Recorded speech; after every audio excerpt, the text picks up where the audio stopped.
Alright, hello and welcome to my video. This is a video presentation for my Music and Society class, but I figured I'd go ahead and put it on the internet for the world to have. We're going to be looking at Gustav Mahler, Symphony 5, Movement 1 today. Hope you enjoy it, hope you get something out of it. Yeah, let's get into it. Alright, actually before we get into it, I need to go ahead and cite my sources that we're going to be using during this video. First source I'm going to be using is a pre-concert talk from Benjamin Zander about the whole symphony in Mahler 5. We're also going to be using a master class from Benjamin Zander, well, interpretation class, I guess. The score we're going to be using is in the public domain. I got it off of IMSLP. You can get the original score, scanned from Mahler and everything. I'll be using two different recordings of the piece for this video. We're going to be using the New York Phil playing it live, and then the Boston Phil playing it live. The reason I'm using two is because the New York Phil, I like the performance better, but there's no video with it, and I want you to be able to see some of the performers' faces and like kind of the energy they're putting into this piece. So that's why we're going to be using two. Also, legal disclaimer: the score is in the public domain. The performances we're going to use are under public domain. Public domain. Fair use. And therefore, Fair use, Bob. All right. So why did I choose this piece? I think this piece does a really good job of illustrating why people like Romantic era music so much. It hits just the extremes of emotion and intensity and dynamics, and it doesn't play into the rules of like Western art music all the time. It doesn't lull you to sleep. It doesn't, there's no safety belt. There's no getting comfortable like you would maybe in a classical era piece. It's always trying to throw you off. You never know what's going to happen next. The high points are extremely high. The low points are extremely low. There's super loud, earth-shattering chords. There's really quiet, like soft, singy song stuff. And with enough chaotic energy in between to make just a crazy listening experience. Unfortunately, we don't have time to deep dive every single measure of this piece, even though we really could. We're mostly going to hit wave tops, important moments. We will deep dive a few big climactic moments that I think are important, but we just don't have time to go through bar by bar. All right, before we dive into it, I want to give a little bit of context about who Mahler was and how that might have influenced his music a little bit. No one says it better than Benjamin Zander, so I'm actually going to play a snippet from his interpretation class that really well summarizes Mahler's life. There's a feeling it's laden with doom. You know, Bach had 23 children. Mahler lost 8 brothers and sisters in his childhood. Can you imagine that? 8 of his brothers and sisters, of his siblings, died while he was a young man. And death for him is a constant presence. And there's a sense of collapse here. Benjamin Zander says it really well. Mahler was surrounded by death. Death is a constant presence in his life. And he talks about in his pre-concert talk that the theme of this movement especially is collapse. Building things and then collapsing them. And you're going to notice that recurring throughout the piece. As we go through the piece, I want to see if you can hear that sort of tragedy in Mahler's writing. See if you can hear the sadness behind the man who made the music. Alright, let's get into the actual piece. The opening section we're going to watch performed by the Boston Phil, because I want you to see how Mr. Zander applies the things that he talked about in his interpretation class to his actual conducting performance, and see him try to get that energy out of the musicians. For the musicians themselves, I want you to pay attention to their faces. Just see how intense they're playing. Just see the intensity of this piece. There's no way to play this piece other than giving it 110% and just extreme performance energy from every single individual musician. All right, on to the actual trumpet solo. It's very simple, but it has a lot of power for being how simple it is. There's a lot of emotion behind these like simple notes and not very complicated rhythms, but it is going to hit the extreme of range and dynamics for the trumpet. You're going to see how the trumpet player can convey emotions through the extreme ranges of his instrument. See if you can spot the shifts in the mood. The trumpet is going to open slightly dark, a little bit weird, like unsettling, kind of eerie. Then it's going to go to a bright fanfare supported by the orchestra, and then the orchestra is going to pull everything back down. See if you can spot that change in the mood by the time the trumpet player cuts and the dark chords of the orchestra take over.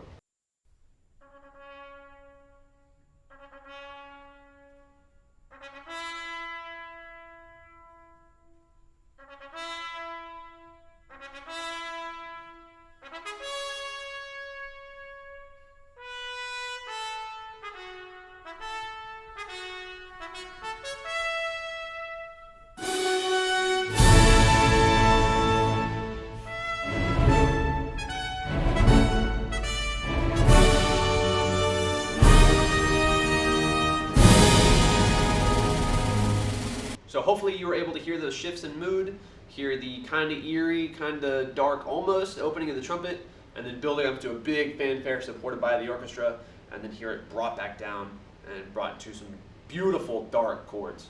All right, for this next section, we're going to be using the New York recording because I want you to pay particular attention to the brass and how they use these kind of descending melodic ideas that are going to be recurring throughout the piece. The first melodic idea we're going to look at is just a simple set of triplets followed by a chord, and then it's repeated sequentially down. Even though it's pretty simple, it's got a lot of emotional weight behind it because it usually bridges the gap between the really, really dark parts of the symphony and the sort of bright moments that are collapsing into those. So because it's that kind of bridge between them, there's a lot of emotional weight placed on this simple idea. We're going to see it recur at some very important moments throughout the symphony, and I'll point out some of them whenever we get to them. But I want you to listen specifically for it in the next section we're going to listen to. This is the isolated musical idea.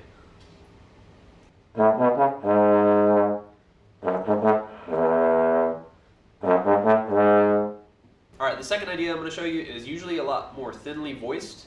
It's usually going to be more isolated on its own, either a solo or just one section playing. It's usually going to be immediately following that triplety idea, and this is more of like, we've arrived at the graveyard. This is the dark point that we've gotten to. This is to let us know that we've gotten there. And it's kind of just embracing the zombies walking around and the skeletons dancing in the graveyard. And here it is. This is the second melodic idea I want you to listen for.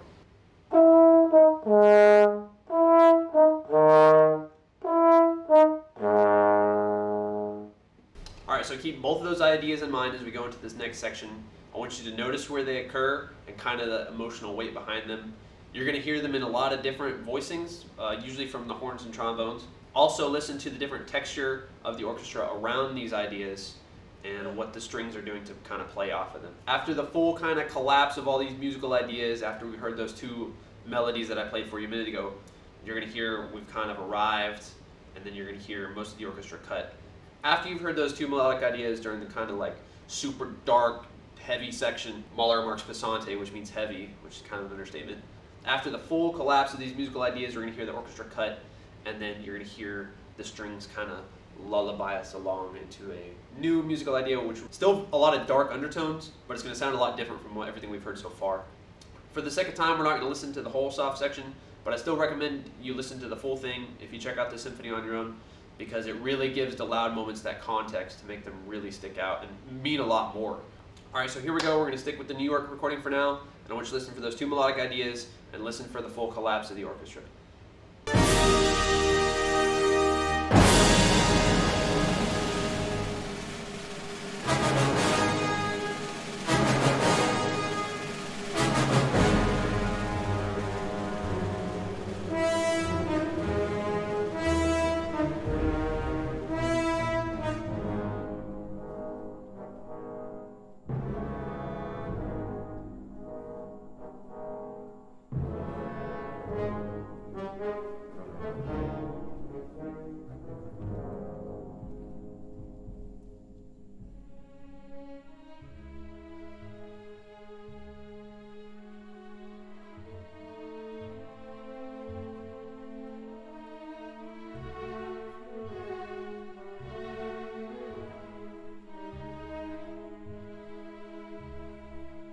All right, now we're going to jump ahead a bit to kind of a varied restatement of a lot of the opening ideas we heard from the very beginning.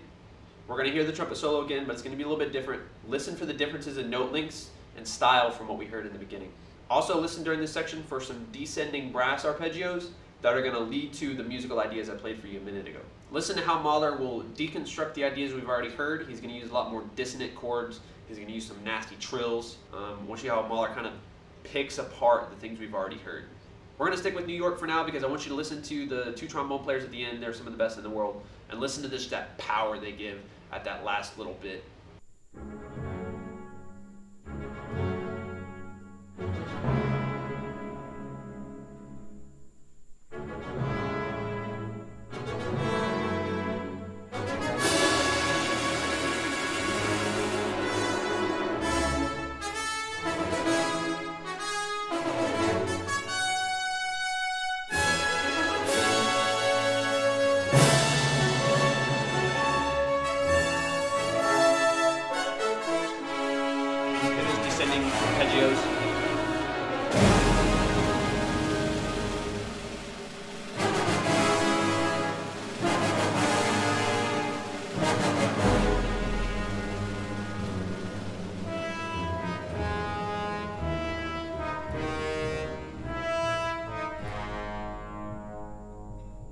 All right, as much as it pains me, we're going to have to skip another softer section for the sake of time. Again, I still highly recommend you checking out the piece in its entirety because the sing-songy sections really give that emotional context to the big parts. Our next musical ideas are going to draw some parallels from things we already heard, but it's going to completely derail them into a more like chaotic section.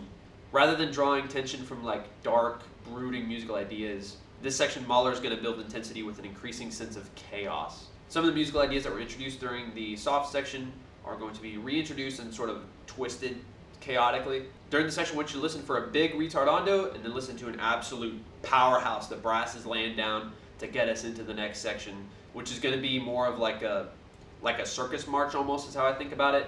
It's just kind of a chaotic, bouncy, dancey energy. And to me, it's kind of the culmination of the chaotic energy that's been building during this whole section. We're going to keep running with the New York recording for now because I really like the energy the brass is going to lay down during that part I was talking about.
So coming out of the chaos, we're going to hear the trumpet soloist again, restating some of the ideas from earlier in the piece. Then we're going to hear an oboe join them, and they're both going to keep getting brighter and brighter until eventually we're going to hear the brass start to join them. Now in this section, our ears are telling us that it's just going to keep chugging along, and Mahler's going to keep us in our nice little safe comfort zone and our nice little box. But then out of nowhere, an absolute monstrosity is going to start building in the brass. And we're going to hear this grand crescendo and a huge slowdown. Everything stops, and you hear the loudest, brightest, most amazing chord in the world shining like a beacon from the heavens. It sounds completely out of place with everything we've heard so far. And then right as everything's building all the way up to this grandiose section, we're going to hear it drag back down by those melodic ideas I showed you earlier. I can't overstate the emotional weight this section carries. This is what I consider to be the climax of the piece. It's the most extreme example of the theme of the piece, that collapse. The idea is with such a huge and bright climax that the collapse is even that much more heavy.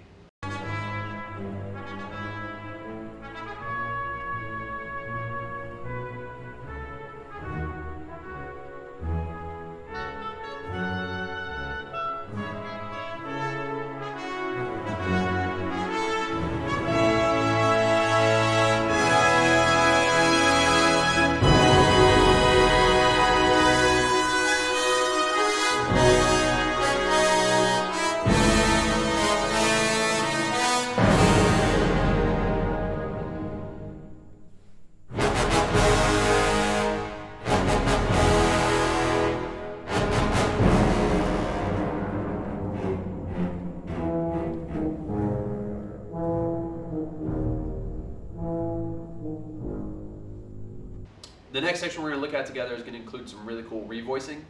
We're going to see Mahler give that trumpet solo idea to the timpani, and it's going to sound really cool. And then the strings are going to lead us into a new section with new musical ideas we haven't heard yet. It's still going to be soft, still going to be kind of dark. Once the strings kind of establish this new musical idea, we're going to hear a horn solo that's actually going to recur later in the piece. And I want you to listen to how it kind of bounces off of the strings and how they kind of interact with each other.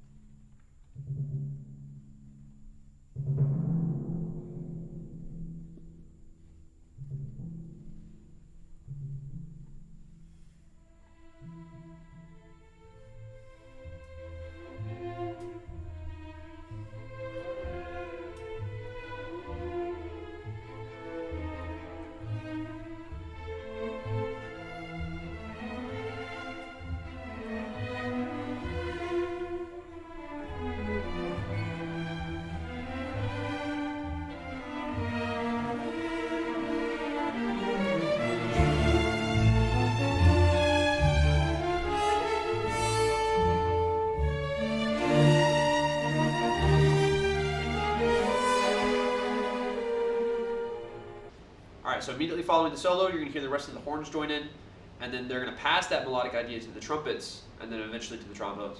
When it gets to the trombone section, I want you to listen closely to just how much power he puts behind this solo.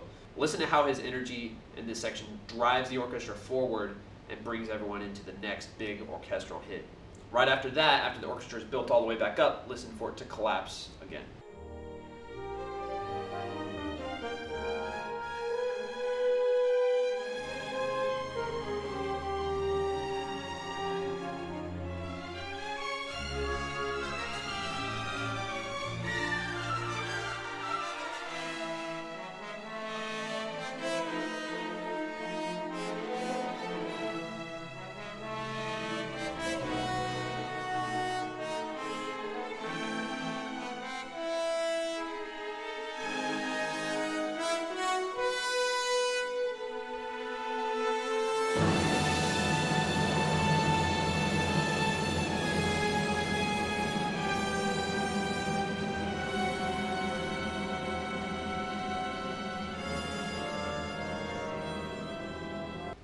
All right, to finish out the movement, we're going to hear some kind of forecasting of ideas that we're going to hear later throughout the symphony.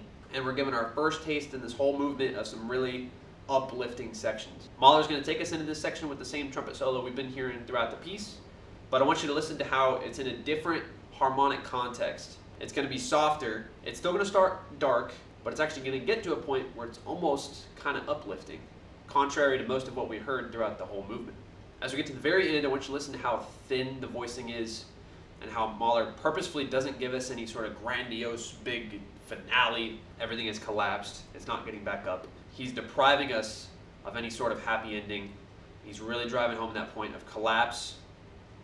There's no dirt rising off of the coffin. There's no big little ding or anything uplifting at the very end. He's really driving home that point of just finality.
All right, this concludes my video presentation. I hope you learned something. Hope you got something out of it. Hope you end up enjoying this piece as much as I do.